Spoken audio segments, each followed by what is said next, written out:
and welcome to the final episode of NSE FinWiz powered by CNBC TV-18 Season 3. Now, we've traversed across the country to 21 companies in an aim to impart personal finance knowledge to our viewers. As we get into the last set of investment values for the season, here's a look at our journey so far. Starting our journey at Emphasis in Pune, we travel to Mercedes, L&T, Mahindra & Mahindra, TCS, Distillery, Wonder Cement and many more destinations. NSE FinWiz Season 3 circled around the complete personal finance gamut in the last 21 episodes. Our core topic for today is the fundamentals of personal finance. Look at your life milestone that you have, and that's very easy thumb rule to set up goals. Tax planning or investing for tax purposes, tax saving purposes should be an ancillary benefit. Every 5-year delay will cost you double. That is why it is important that as soon as possible you start investing for retirement.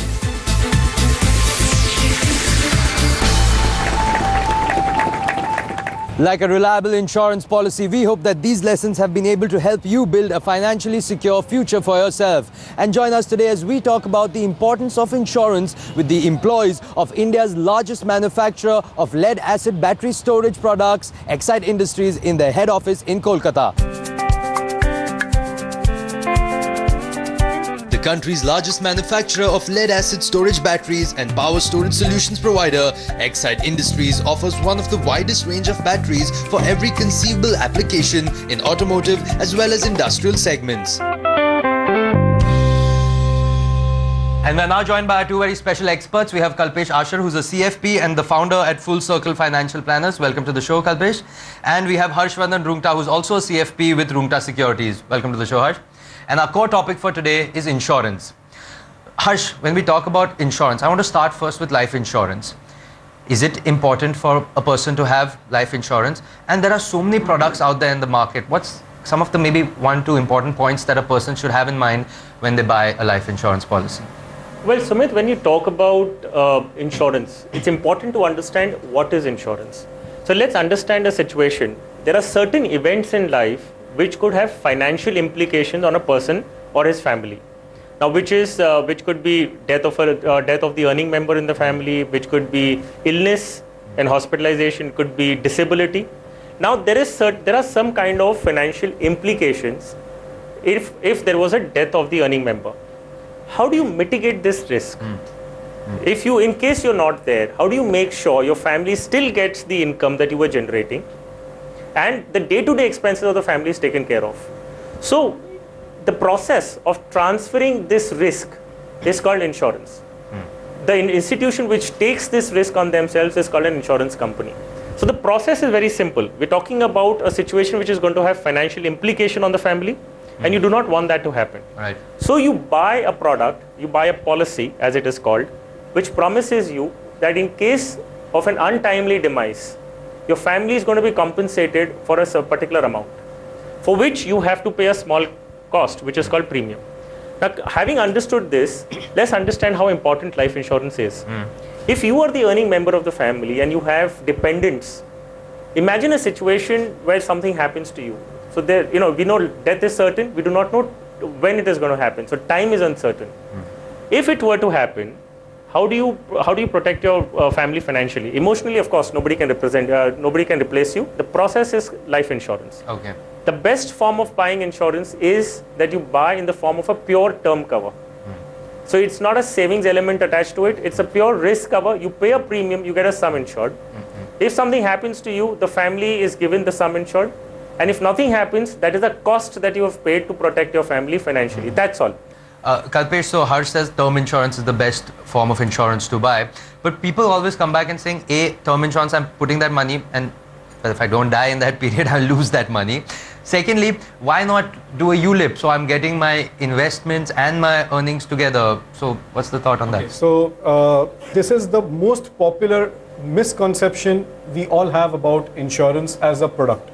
So when we say, and we have got it injected into our minds, that we are paying something, so we should get something back at the end of it. Now the word misconception why I'm using here is because taking off from the concept of insurance, which is protecting yourself against a potential financial risk. has no returns embedded in it.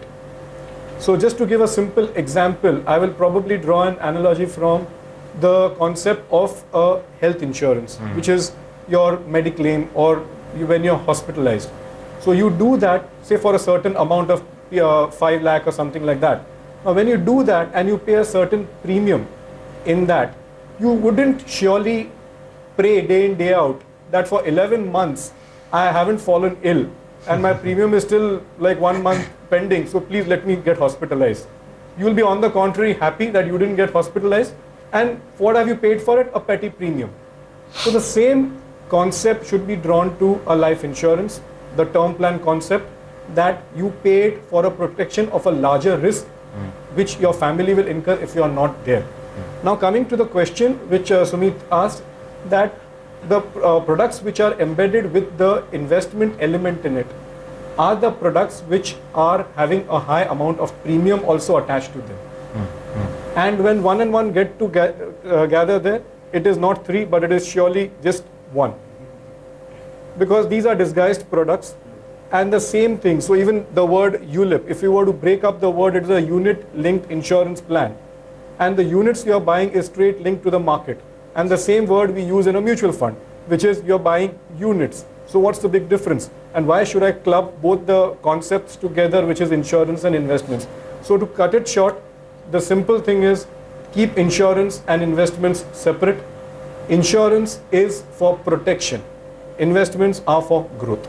Harsh, this question is from Ashish Vyas, and he says, how do you make a successful claim in the case of a planned hospitalization? Well, Ashish, it's very interesting that you've asked this question, because while the scope of cover is known to people, there are many a times that the claim is repudiated or it is delayed only because you've not followed the procedures. Now, what the process is, the first thing is you should read the claim process in your policy document.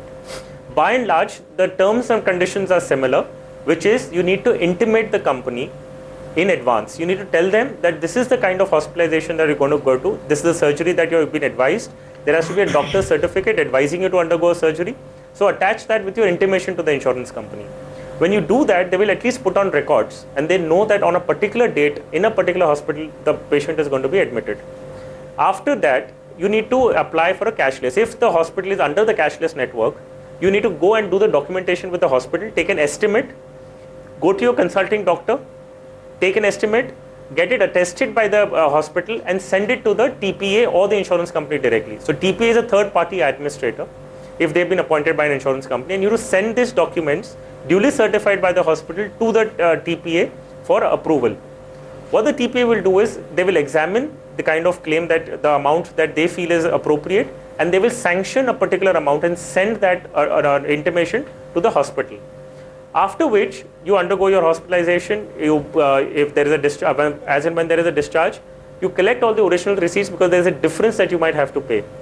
So whatever difference that you pay beyond the approval amount is what you need to collect the receipts for by yourselves. The approved amount, which is on the cashless, will be sent to the TPA directly by the hospital. You need to submit all the documents post hospitalization within a specified period.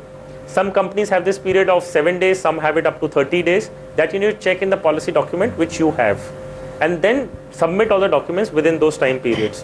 One interesting point, Sumit, which I'd like to highlight is, while the policy document prescribes that you need to submit all the documents within a particular amount of time, in case there is a delay, IRDA has very clearly informed all the insurance companies that you cannot reject a claim merely because it was sent late. So in case of a situation where you've not been able to submit the documents within 7 days of hospitalization, don't be disheartened. If the reason is genuine, you should be filing and you should be claiming the amount from the insurance company, and don't ever fall to that kind of a tantrum that they throw that you've not given the documents within time, so we will not pay you. Flash the IRDA regulations to them, very clearly telling them that they have to pay you even if there is a delay beyond 7 days or 30 days, if there is a genuine reason. On that note, it's time for a very short break. Don't go anywhere. We'll be right back.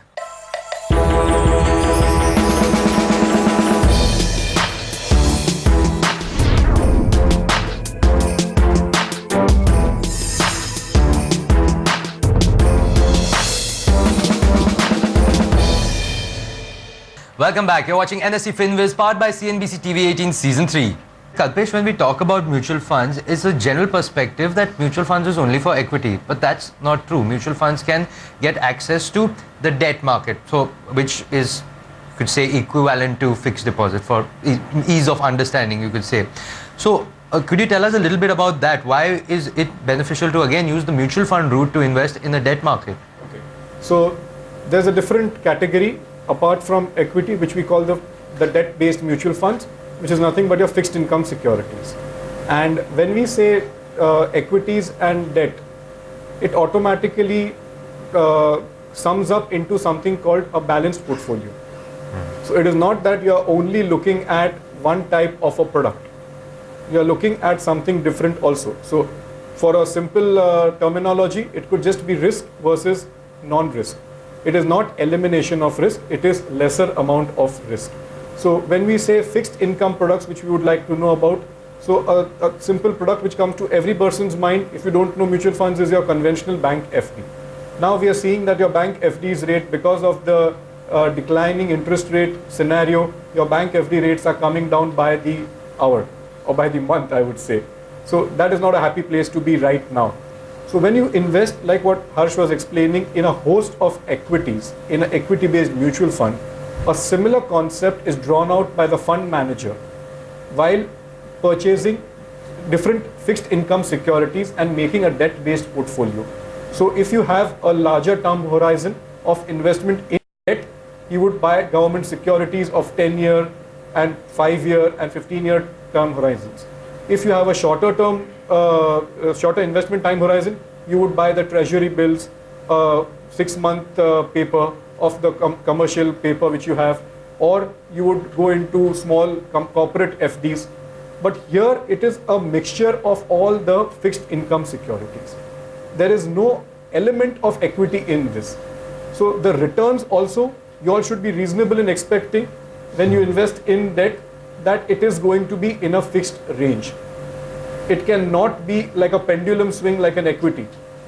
So it is going to be in a fixed range, and the final point, it has got an element of risk because of the interest rates, because of the various, even the credibility of certain papers which are there in the mutual funds. So those are detailed things, but there is an element of risk, probably I would say around 3 to 5% of a risk in a debt-based portfolio also. I have a term insurance where I know that I'll not be getting any returns. It is just for security purpose, but of late I've come to know that there is a new term insurance where if I invest, then later on I'll be getting some money out of it. The premium which I'll be paying, I'll be getting it back. So what is it about?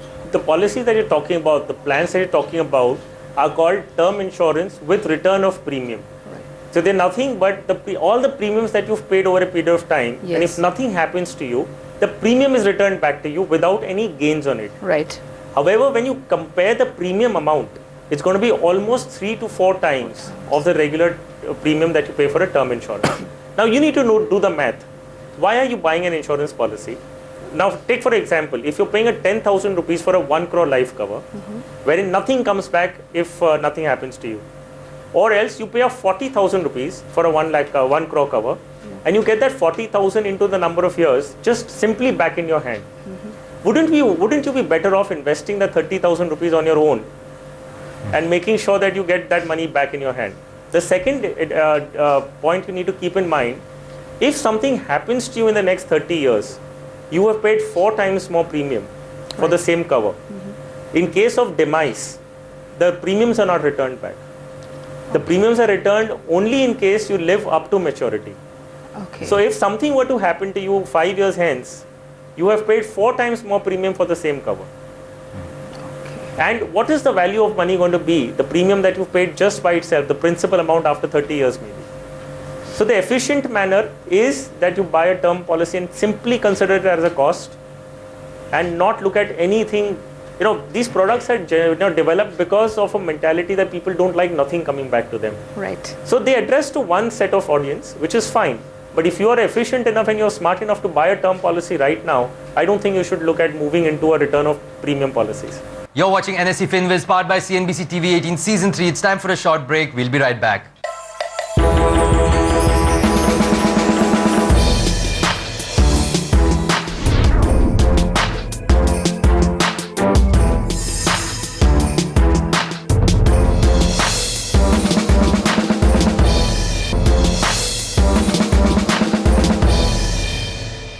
Welcome back. You're watching NSE FinWiz, powered by CNBC TV-18 Season 3, and today we're shooting with the employees of Exide Industries. Does this insurance return depend on how the person is dying? Well, life insurance products, there are different forms. The first one is, of course, death due to any reason, including suicide after 1 year of taking the policy.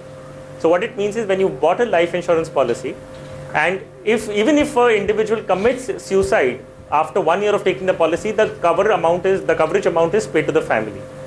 Now, there are certain add-ons that the insurance companies provide you. Like in case you wish to add, a death due to accident. Okay, so there's an accidental death rider which you can add into it at an additional cost. So which goes on to say, if death occurs due to an accident, then the sum insured which you've taken, say for example 1 crore, and an accidental benefit which was 1 crore, both are going to be given to your family. So that is 1 crore plus 1 crore becomes 2 crores. But the underlying condition is that the death should occur due to an accident only. If death occurs under normal circumstances, non-accidental, then only the sum insured, which is 1 crore, is paid.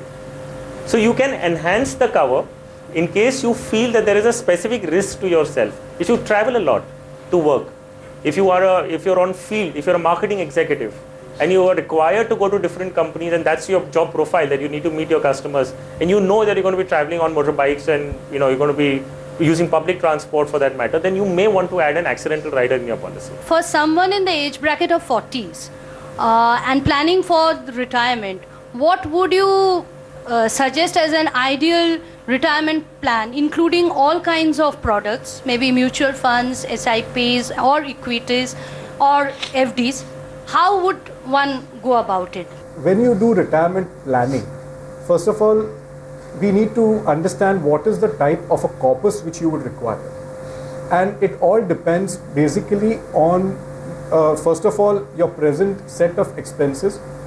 And the calculation is thus done that even if you were to maintain a status quo, that your expenses probably would remain the same. Obviously, everybody would like a little bit of an elevated retired life. But even if you were not to be too optimistic and say that I want to maintain the same status quo, and for the next 20 years, what would be the inflation hitting these expenses? That's how you would come to arriving at a retirement corpus. Now, once that retirement corpus would be arrived at, and believe me, it looks a very scary figure for anybody. So you need to look at that and then accordingly allocate your assets. One important thing there are certain other goals which would come in that years also. So probably if you're 40, you wish to do your retirement planning, at some stage you would also be having in the next 3 years your child's higher education coming. Probably 7 years after that, the same child would be getting married. So you would also have to simultaneously plan for that. And in that, so if it's a 3-year time horizon for an X goal, the investments would be in conservative. You don't want to take a risk in in that short time frame.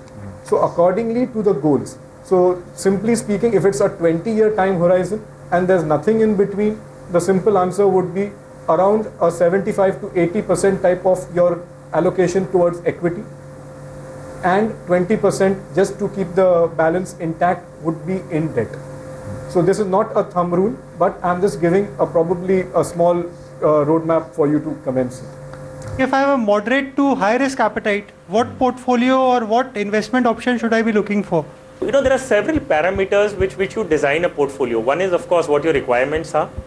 When is that requirement going to be, so which is the time horizon. You need to also define your own risk profile. So while in your case, Tarun, you said you're moderate to high risk profile, very clearly you should have more exposure to equities. Now within equities also, there are high risk equity investments. You could start with a small and a mid cap funds.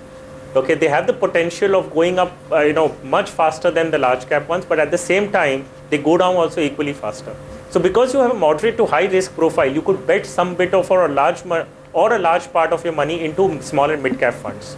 You need to have some portions into large caps, of course, because they will form the core portion of your portfolio, and you will be invested into one of the best companies in the country. So while you talk about moderate to high risk profile, I would say, without knowing all your goals and the time horizon, I would say you could look at even investing up to 80 or 90% of your money into equities. Within equities, as I mentioned, you can go into, a larger portion could go into mid and small cap companies, and moderately amount could go into large cap. So this is how you could begin thinking about it. But do keep in mind, your goals have to be aligned with your risk profile. You may have a very large risk-taking capabilities, but if your goal is just 1 year hence from now, you need to cool down. You need to come back, because your risk capability does not alter your goal. You still need the money after 1 year and for a particular purpose. Even if you take the risk, you might not meet the goal. So just align your risk profile with your goals also. Well, on that note, thank you so much, Kalpesh. Thank you so much, Harsh. Thank you so much for having us here.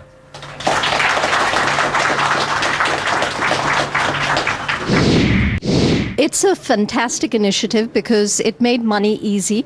We thought that, it would be very advanced in terms of terminology, and they actually made it very relevant in terms of answering all our queries and questions. With the plethora of information today available in the market, it becomes very confusing for an individual to actually decide on the investment plans. So we got a very good idea about, what are the various asset classes where one could invest.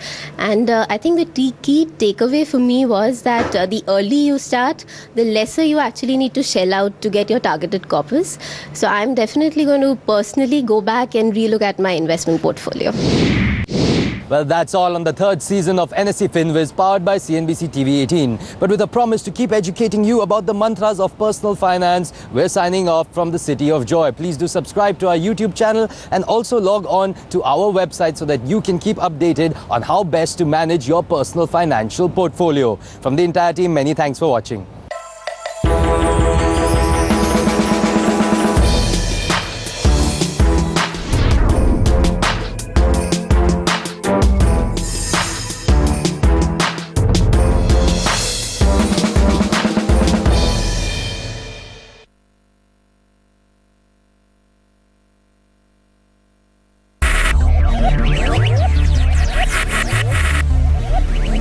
Focus, ideate, innovate, enable.